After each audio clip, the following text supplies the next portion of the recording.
Hello, I'm John Lithgow. Welcome to American cinema. The end of World War II in 1945 brought an era of homecoming, of rediscovering family, of rebuilding. That year, Hollywood premiered The Best Years of Our Lives, a story of a returning veteran and his family that would win the Academy Award for Best Picture of the Year. But another picture premiered that year that portrayed a different version of America. It was called Detour, about a man who wandered from a life of little possibility to one of total doom. When the Motion Picture Association first reviewed the picture, they refused to give it a rating. It had broken a rule. The murderer was not brought to justice at the end of the story. Instead, he was left to wander aimlessly the highways of America. For such stark stories, these pictures had their own look. Though they were uniquely American, French film critics came up with a name that stuck, film noir, which literally translates black film. They were black and white, they were dark, and they were often raw.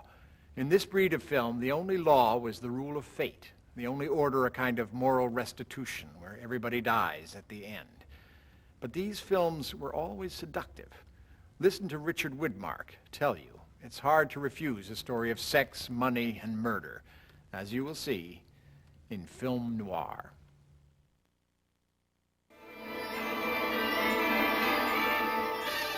It was the 40s, right after the war. Going to the movies was like going to a candy store, something for everybody. Popular films were melodramas, romances, musicals. The big song and dance.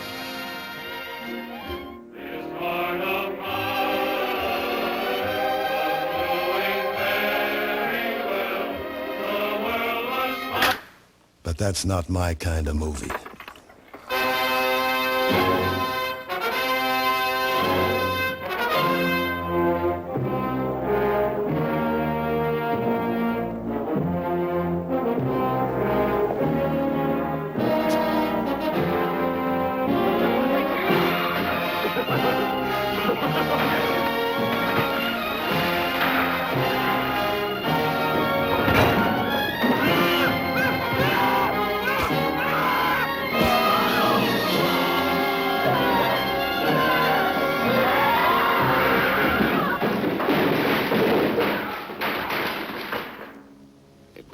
Very queer.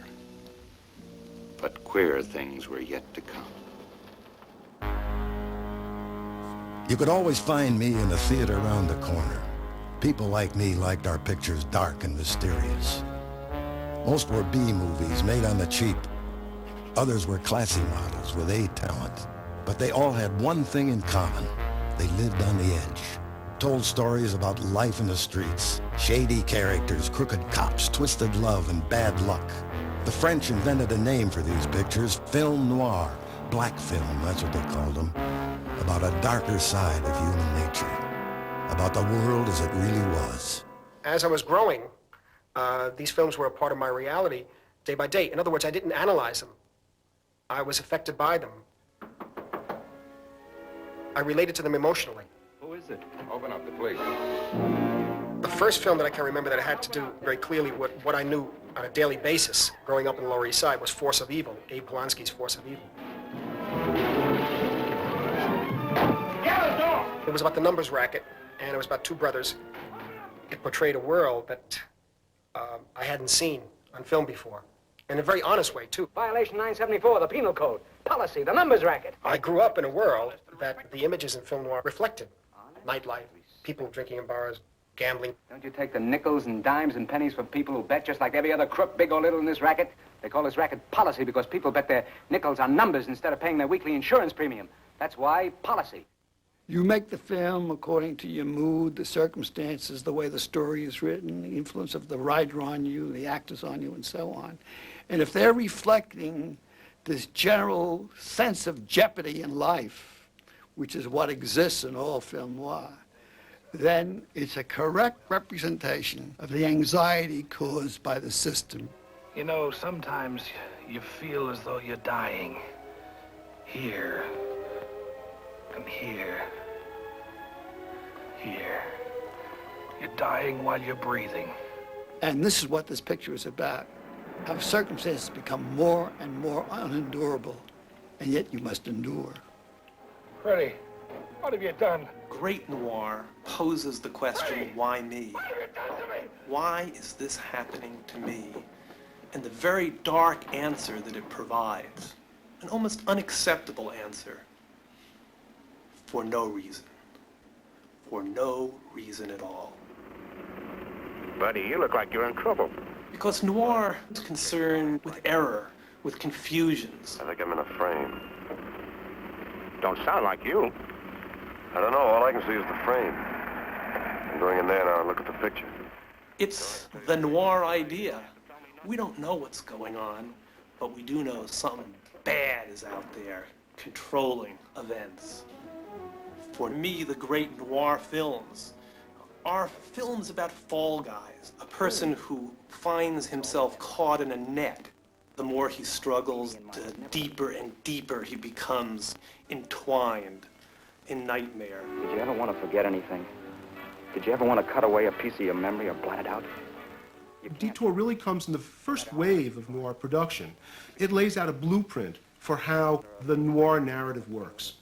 There's a character who has a secure job at the beginning of the film, has a secure relationship with a woman. The woman leaves to go to Hollywood, and this man goes to join her.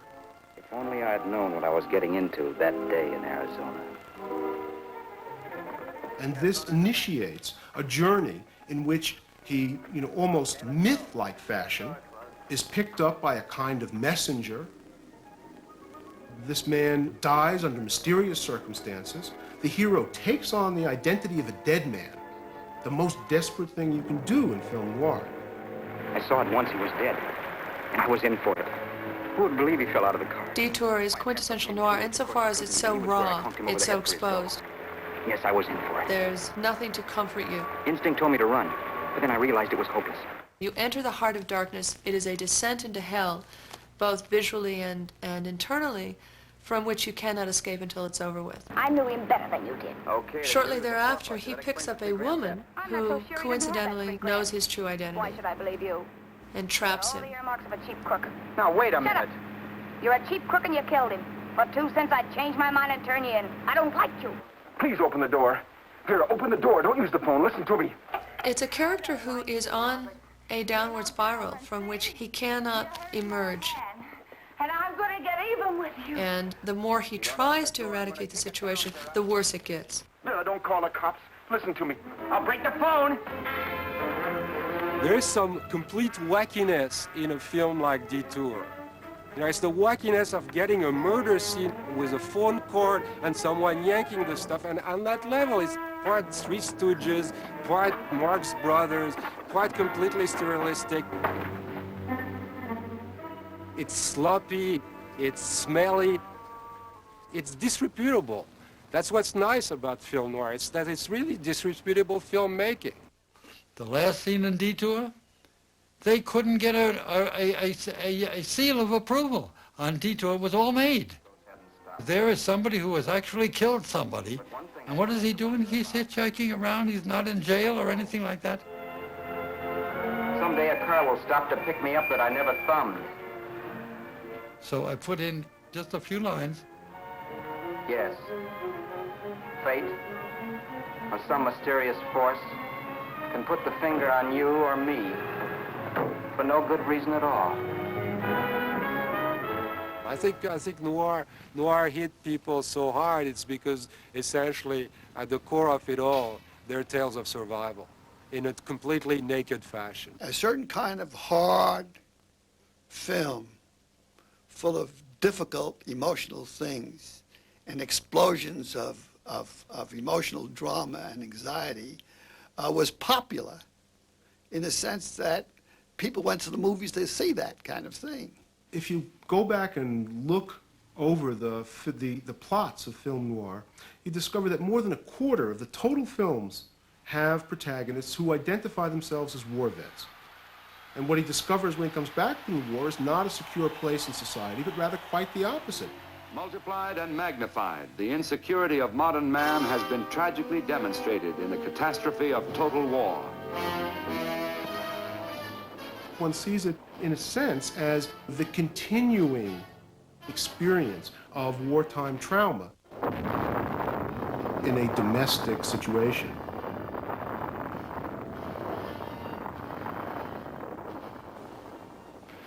Now we start looking at each other again. We don't know what we're supposed to do. We don't know what's supposed to happen. We're too used to fighting, but we just don't know what to fight. You can feel the tension in the air. Psychiatry was just being discovered in this period. The refugee psychoanalysts coming from Europe came to Hollywood, spread the faith, and it sort of reached the filmmakers. Please, please, I'm sick. Can't you see I'm sick? You're sick, all right. It seemed to offer an explanation to things. Right. Now you're in our custody. You have nothing It was more. newer then, and people thought that that's what drove people crazy. You're perfectly sane. I'd rather be insane and alive than sane and dead. It started with Prohibition. The line between legal and illegal got fuzzy. Nightlife went underground. That made it even more seductive and dangerous. We could travel that world safely in the pulp magazines with writers like Raymond Chandler and Their Private Eyes. And with a novelist like James Cain, we could find ourselves sucked into a twisted triangle of love, betrayal, and murder. He knew crime had the power of absolute seduction. Here's to crime.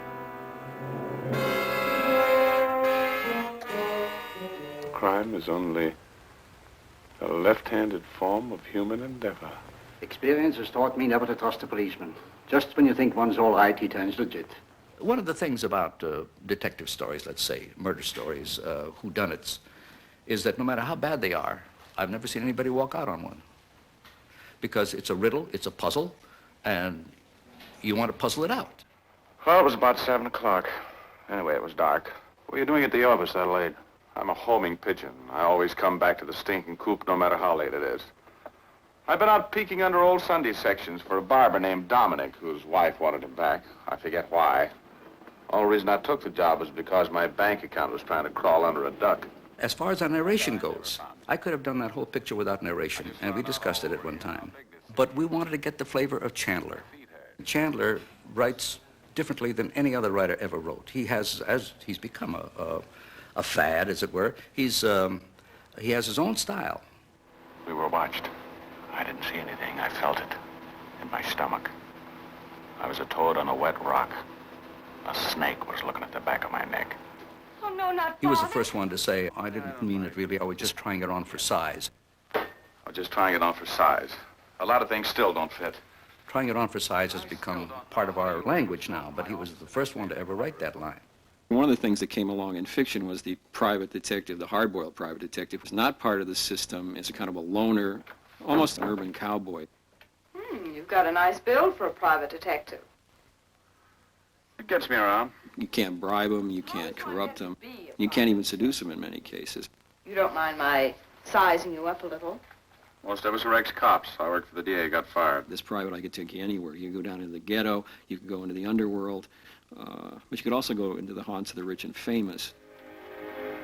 It gave you access to almost any level of society. It was a nice little front yard. Cozy.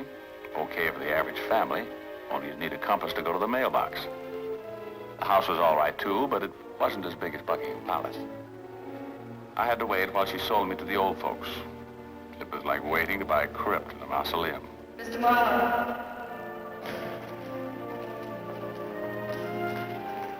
And the other thing about the private eye is that he usually never got hurt. He could take you into all these places that you were curious about and yet get out of it alive. Well, you have two groups, and then they begin to cross back and forth. You have Hammett and Chandler, who were the most successful ones who came out of the pulps. And then you have writers like James Cain, who dealt with similar material, but who never really lowered themselves to writing for the pulps. I think Cain probably thought he was a bit above that kind of writing. James M. Cain had an enormous influence, an enormous effect on all writers. He was basically a novelist. Mr. Neff, why don't you drop by He tomorrow? wasn't the least bit interested in motion pictures at all at first. My husband. You were anxious to talk to him, weren't you?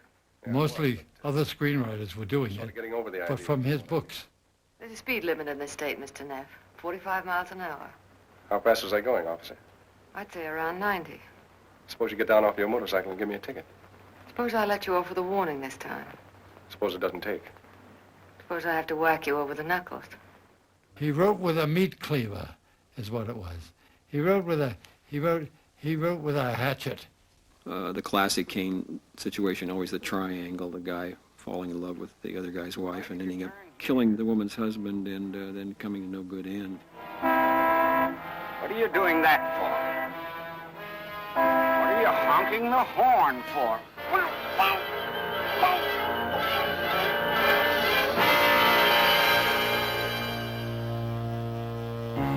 Life's a dangerous game, especially with a new breed of woman who's working all the angles, making her own rules.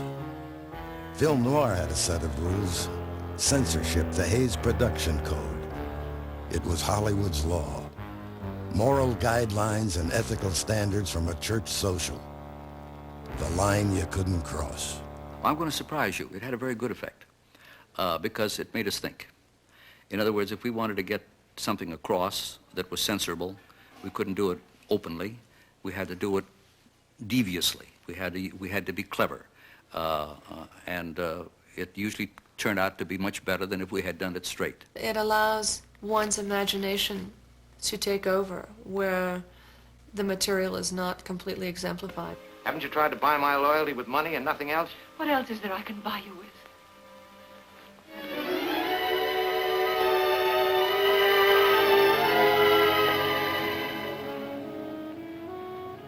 You look for oil, sometimes you hit a gush. Susan, tell me, come on. What's bothering you? The scene in the film Big Combo with Nick Conte kissing her on the eyebrow and then on the cheek and then on the chin and then on the neck. And all the time the camera's moving in on her close-up. And of course, by moving in, you eliminate Nick Conte. The rest is up to the audience. Let them supply the emotion. Let them tell me where he went. Let them tell me what he's doing.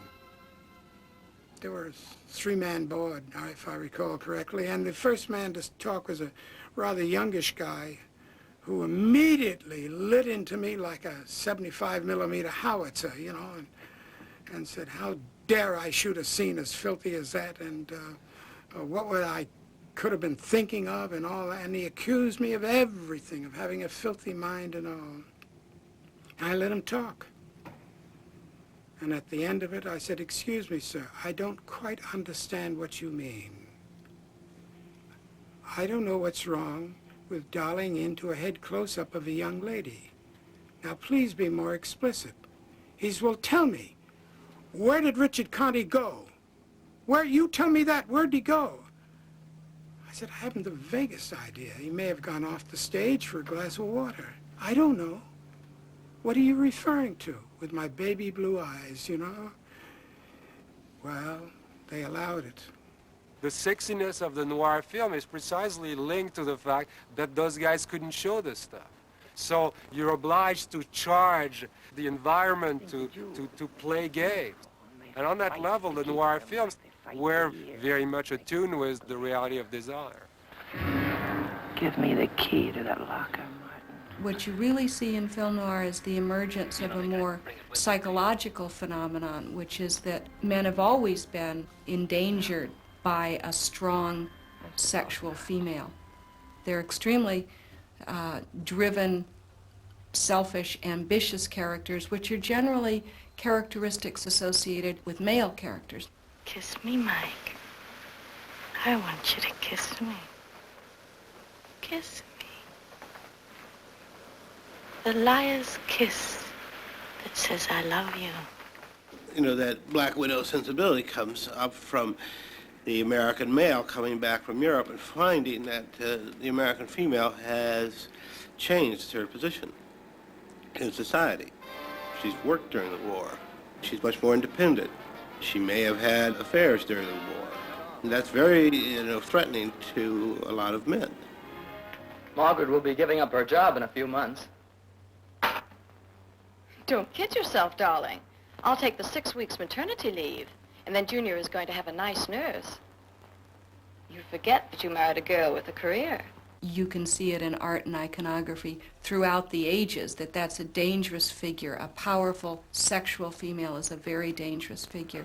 And I think in film noir, what you see is the combination of things in a female that you don't see in film, especially American film very often.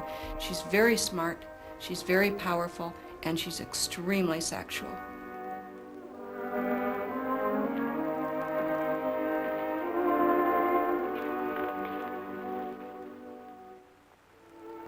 Drop this? She uses her sexuality to get what she's after, and what she's after is not the man in the picture. He's another tool. What she's after is something for herself.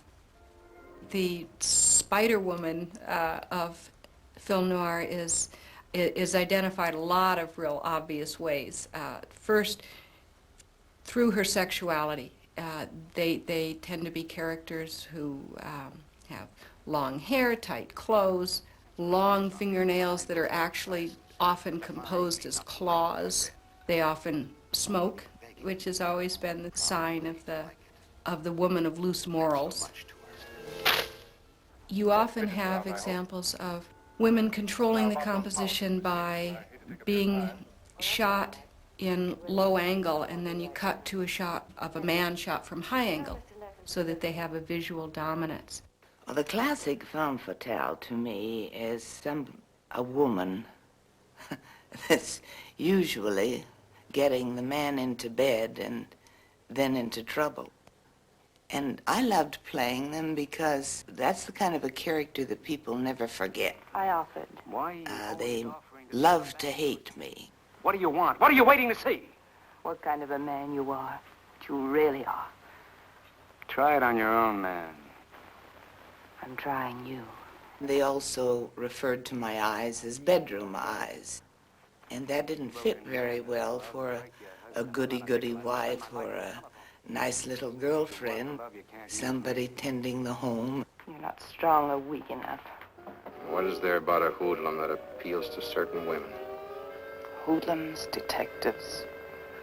Woman doesn't care how a man makes his living, only how he makes love.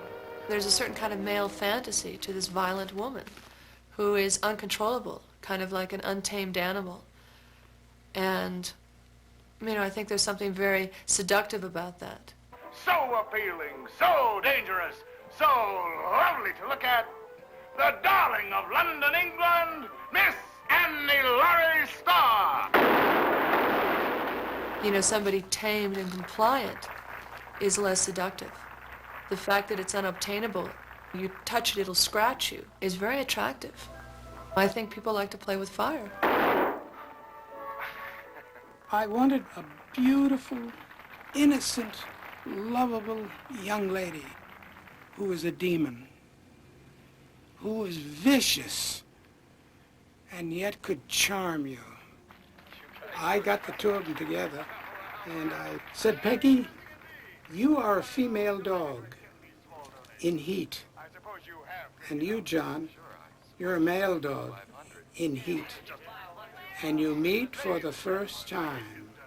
Now, you don't know whether one or the other is going to attack. And so you size each other up. And I want all that desire to come out. The only way that this picture, in my opinion, could succeed was to have a love story. A love story that could never, never work out, but yet have an audience rooting for them. I love the sense of doom in it, and I love the sense of you can just see it coming. I want a guy with spirit and guts. That sense of romantic longing and obsession, and knowing that what you are doing is doomed, and you can't stop from doing it. Look, I don't want to look in that mirror and see nothing but a stick-up man staring back at me. You better kiss me goodbye, Bart. Because I won't be here when you get back. Come on, Bart. Let's finish it the way we started it, on the level. These people live right on the edge. And a lot of people identify. A lot of people identify with that. It's something that you react to emotionally. Love in film noir usually takes the form of obsession. It's usually a perversion of love. So it becomes much more passionate and becomes more deadly. Everything is on the edge, and therefore they burn it up faster. They burn up life faster. Goodbye, baby. Dirty double-crossing hat!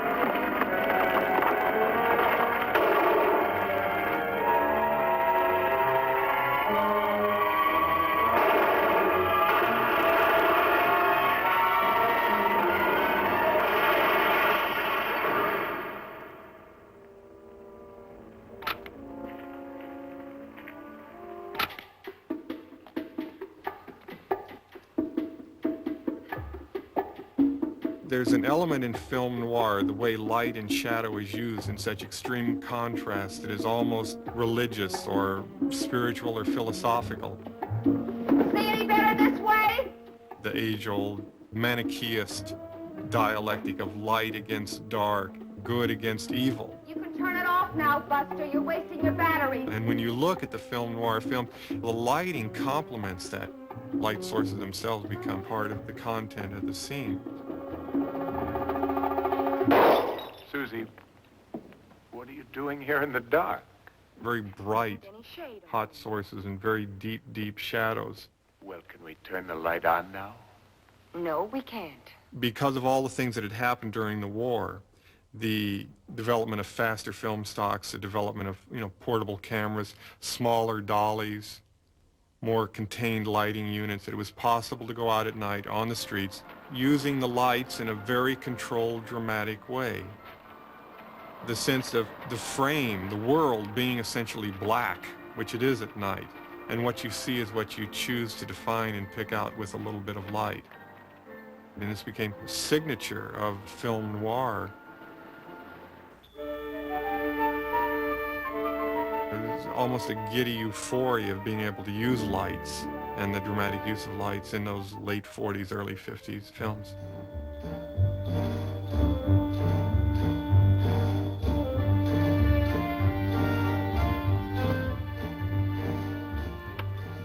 Put on the lights again, Cora, please. All right, waste your money. We wanted to spend as little time with the mechanics, lighting a set, that kind of thing, setups, to give ourselves more time with the actors to get the best possible scenes out of them. With film noir, what we did is, you want to light that? Throw a shadow on it. Get a gobo, and that's all. The shadow did it.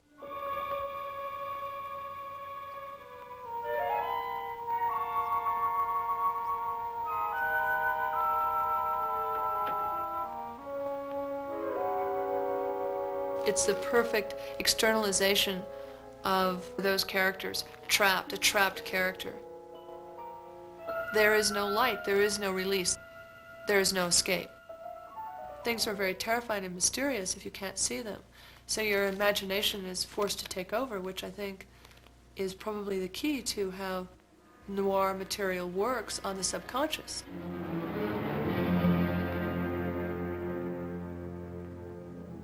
In here, Walter. A lighting technique that became a signature of the noir films was the use of the Venetian blind, which was a very effective and quick way for the director of photography to create an interesting and unusual lighting pattern on an otherwise blank wall, and would create very interesting psychological effects depending upon the way they were slanted and adjusted.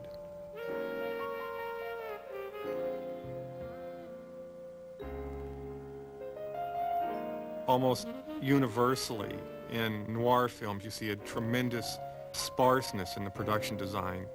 Sets have very simple and functional furniture. The walls tend to be just painted flats. You have the visual environment to create a tremendous sense of dramatic isolation and alienation. And that was part of the whole conceit of noir, of using lighting techniques to alter the space psychologically.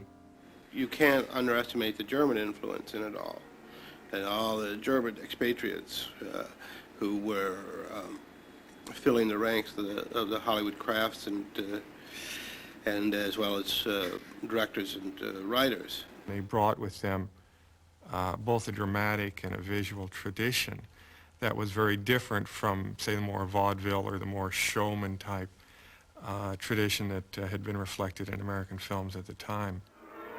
Fritz Lang did a trilogy of, I guess you could say, early gangster films, the Mabuza trilogy, which had a tremendous influence not only in German cinema, but I think also in this country. Even going back before that, the Cabinet of Dr. Caligari, sets were built in false perspective, tremendous sense of light and dark contrast, tilted angles, foregrounding of objects. These themes became very prominent, I think, in film noir. Objects are not things that happen to be in a room. Objects are things that we deal with in living. So floors are objects. The position of people towards each other are objects. When you make a movie, you are paying attention to everything all the time, or else you're not making a movie. What you're doing is just photographing something. What are you trying to do? We're trying to strap you to the electric chair. We don't like it when innocent people are blown to jelly in our town. Noir photography really was concerned with showing characters in environment. We're going to make you pay for that. They're trying to railroad me. I don't know why. I never stole any dynamite. So the deep focus, foreground and background focus being equally sharp, and a tremendous wide visual field opening up behind the actors, gave a tremendous sense of environment and became a very strong element in the noir vocabulary. Take him in, book him. Let's go. You say you found this dynamite in the bathroom? Well, Pete found it. Show him the dynamite, Pete. Can't you do something to help me? Deep focus was used in conjunction with wide-angle lenses. It was also used as an economical way of staging a scene without having to do a lot of coverage. A foreground actor would appear quite close to camera. A background actor would come in. They might play a dialogue scene in one shot. The two actors not looking at each other. Foreground actor looking out this way, the background actor looking at the back of the foreground actor's head. They really can't see each other, but they're playing a scene together. I'm here to arrest you, am I right? It's fine for the audience because the audience can see both actors quite clearly. May I ask what for? And the conceit seemed to work. Of course, it wouldn't work today because you'd want to see close-ups, you'd want to see the actors turn to each other. But it was a quite common method of shooting sometimes a 3-4 minute scene in one shot because they had very short shooting schedules. Get the young lady. Yes, sir. Anybody who was making a B picture wanted to make A pictures. So what we were trying to do was to impress somebody, usually the executives at the studio. And you couldn't usually impress them with the subject matter, because it was usually pretty trite. You couldn't impress them with the acting, which was not usually of the best. But you could impress them with setups, for instance. I learned about setups on B pictures primarily because I had to be inventive as hell. I wanted the executives who were looking at the rushes the next day to look and say, hey, that guy's got, that guy really knows where to put his camera. I hope it's not too crowded. Joe Lewis was wonderful with setups, absolutely wonderful. They took a stretch-out Cadillac, and they removed everything from the back of it. And in it, they laid down a 2x12 board. On top of that, they put a little hi-hat in the camera. And then they put a jockey's seat for the operator. The microphones were the first time they've ever used them, were button microphones. We had them all over the place, inside, outside, and then strapped to the top, we had 2 sound men with fish poles that stretched way out with mics. Longer than I have to. Here goes nothing. Okay. I got the 2 of them together, and I said, you know what you're up to. You're going to run into town, look for a parking space. He's going to go in the bank. He's going to rob the bank. A policeman's going to come out. You're going to knock him on the head and get away. That's all. That's right. Stand right there. Okay. Whatever dialogue you want between us, whatever comes up, that's how you react.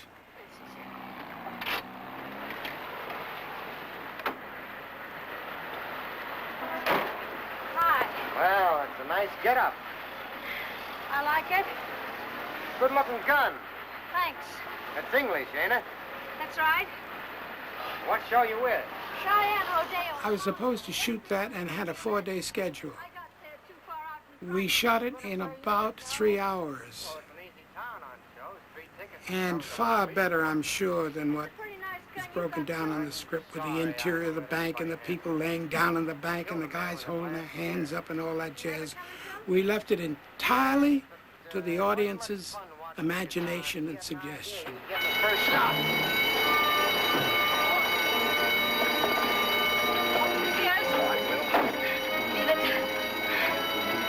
Take off. Hurry. But I told you to stay in the car. The shot was so real that people on the street yelled, "They held up the bank!" And we kept on going, photographing as we went. The shot took 2 miles. 2 miles. And without a cut. Will you? Is there anything in back of us? A large portion of the Hollywood technical community had learned documentary technique working either within the United States or for various branches of the armed forces. So they were just more schooled in how to shoot in a more raw, less studio-bound, less stylized fashion. But I also think that the experience of the American public with documentaries during the war led to a greater acceptance of semi-documentary or realist techniques in fiction films. Shooting on location, it's a must for film noir because film noir is reality as is. I just kept going down and down there. It was like going down to the bottom of the world to find my brother. No matter how great art directors you have, you cannot afford to make it so used as a street is. It's impossible. Somehow you feel it, even if you don't see it. That's the magic of film, and you never know how it happens, but it does happen. Of course, it was against all the studio rules. We have the backlot, shoot it there. I spent $2 million on the street, use it. I found my brother's body at the bottom there, where they had thrown it away on the rocks by the river. Like an old dirty rag nobody wants. He was dead. It's incredible city poetry. Like, you know, this body there, lying there. You know, I come from an area where sometimes you would see a body in the street that way. It was important for film noir to represent real cities, not these vague constructions on a studio backlot. Christmas Eve in New York. But to use the look of the city as a part of its stylistic web. When you're in the city, you've got a space which is immediately dramatic. And you got immediately, you're in a universe which is maze-like and claustrophobic. The characters are always like small fishes in an aquarium where all sorts of stuff is happening. Look at the first sequence of Pickup on South Street. One guy whose job is to steal purses, open purses, a pickpocket in a subway.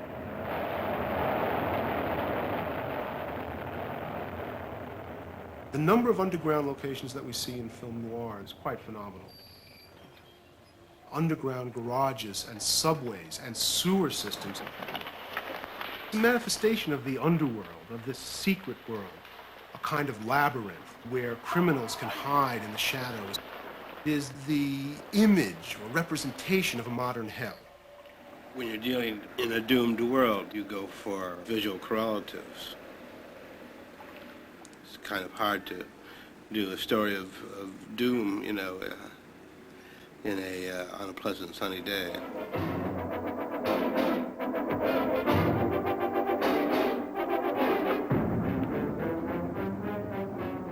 The image of Richard Widmark running in the streets at night in the city is a seminal image of film noir. You know, you can't think of film noir without thinking of that image of a man running in the street at night.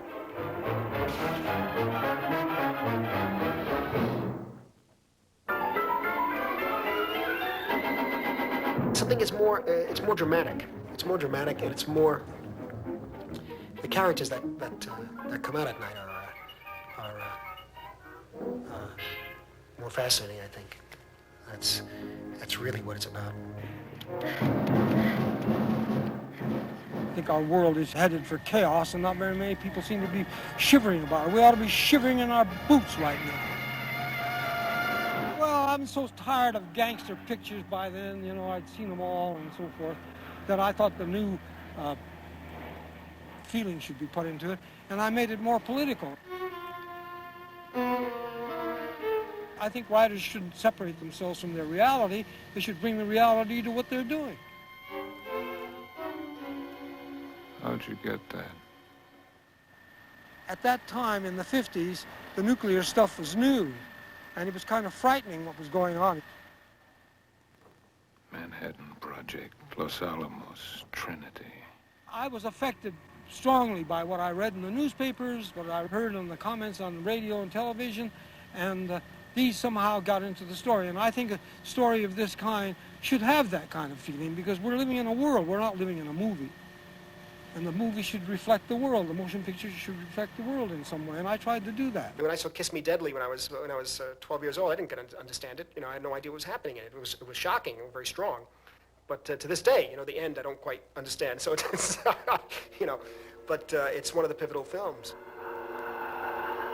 At the very end, the girl wants it, boy. She wants it. And then she flings open the top of the box. She doesn't know. She thinks it's something precious as measured in dollars and cents, when it has to do with security and the future and man's existence. Well, I mean, it obviously ends with the Holocaust. You know, it just, you know, the doomed character finally finds the bomb, and the world is over. And it's sort of the, you know, it kind of prefigures Strangelove, which, you know, carried that to the same degree in a comic fashion.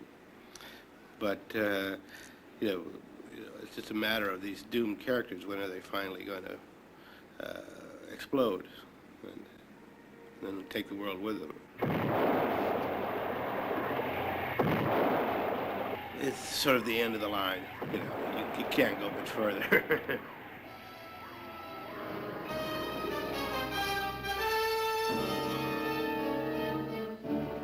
Dominating one half the world, communism stands solidly opposed to the Western concept of democracy. With over 750 million people under communist rule, nearly 1/3 of the population of the Earth, Soviet Russia holds a commanding position in the future destiny of the world. Since World War II, communism... It is a way of life, an evil and malignant way of life. It reveals a condition akin to disease that spreads like an epidemic. And like an epidemic, a quarantine is necessary to keep it from infecting this nation. I guess HUAC is the transition. They are seeking to weaken America. It's how America moved into the Cold War, you know, moved from the post-war era into the Eisenhower era. And I guess the, you know, that critical period there from 52 to 54 where this shift occurred, and where you started getting the Red Scare movies, and where the communists started becoming the villains. The noir cycle or series ends, I think, for a number of different reasons. The mood of the country shifts from a dominant mood of anxiety. The 50s key word is togetherness. The public has been told that television has finally emerged from the experimental phase, and curiosity alone is expected to sell thousands of receiving sets. The nuclear family, the turn towards a private, suburban existence, away from the conflicts of the modern man in the city.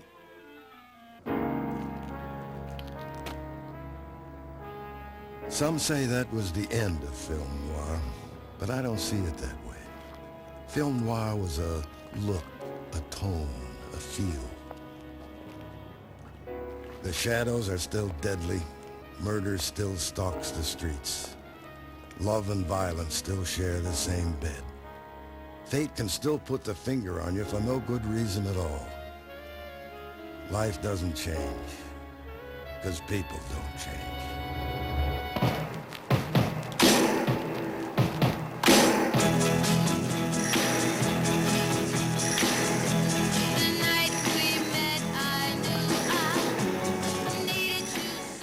Mean Streets became a very clear attempt at doing a film noir in color. What I was trying to do is blend what I knew as a reality with that style. What are you doing? What do you mean, what am I doing? What are you doing to me, huh? The theme of the young man trying to hustle money and being in conflict with some very powerful forces and not understanding the danger he's in until everything around him falls to pieces. Well, what'd he say? He said I didn't pay him? He's a fucking liar. Where is he? You paid him? Yeah, I paid him. Last week? Yeah. Last Tuesday? Yeah. I think of it as noir in that I love the noir He's film, here. in that it's as much as possible a homage, my version of a noir. But in reality, I was trying to get as close as possible to my experience. Hey, wait a minute, Charlie. What? Well, you're right. I'm right. Yeah, was it last Tuesday? Yeah, that's the Tuesday that was last week. That's before the one that's about to come up. I guess I'm responding to hearing my uncle speak or my aunt or my father talk about certain films that they liked, but they said, but that scene he went inside, you know what they did? Is no, they never show that though. No, they would never show that kind of stuff. They'll never do that. You know, and they'll never show the real workings of how these guys in organized crime deal with each other, or the real workings of somebody who really owes money and tries to get. So my intention was always, why not? Why not really show it? I borrow money from you because you're the only jerk-off around here that I can borrow money from without paying back, right? Right? Because, you know, that's what you are. That's what I think of you, a jerk-off. Color brings in a certain level of relationship to the real world. I mean, the real world is in color.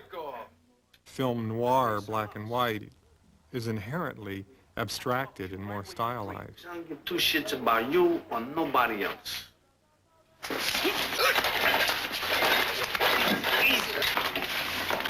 Come on. Come on. Come on. Come on. I think there have been a number of color films that have certainly used noir elements, both visually, stylistically, and in terms of character and plot, themes. Arthur Penn comes to mind, Bonnie and Clyde, Night Moves. Certainly Chinatown, I think, you know, preeminently. Larry Kasdan's Body Heat. What's your name, anyway? Ned Racine. Maddie Walker. You all right? Yes, I'm fine. My temperature runs a couple of degrees high, around 100. I don't mind. The engine or something. Maybe you need a tune-up. Don't tell me. You have just the right tool. I don't talk like that. When I started out, I didn't know if I would ever get to direct another film after Body Heat. So I wrote something that I thought I could get through, and that would give me license to go very stylish. I had never directed anything, really, except for a few student films. I wanted to do everything with the camera that I could think of, so I picked a form or genre that gave you enormous license for that, which was film noir. Oh, that's it. That's it. We're gonna kill him. And I think I know how. It's real, man. It's real, all right.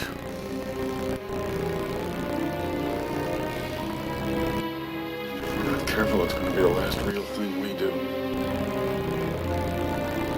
I wrote a sort of standard film noir story, but it was really about something else for me. It was really about something that I was seeing in a lot of my friends, which was this desire to hit the big score very quickly. And that's really the story for the central character.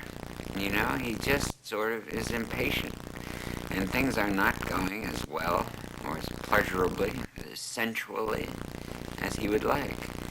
And a woman comes into his life that seems to open the door for him, where he can have all those things he wants immediately. He has a gun! Where?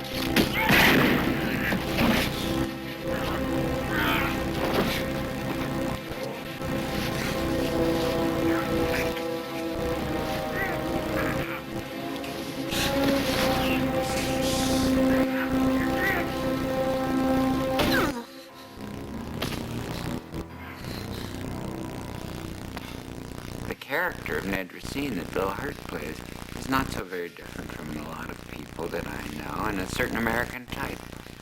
And in fact, the villainess, if she can be called that, has the same kind of drive. She's just a hard-working woman who wants to get it all.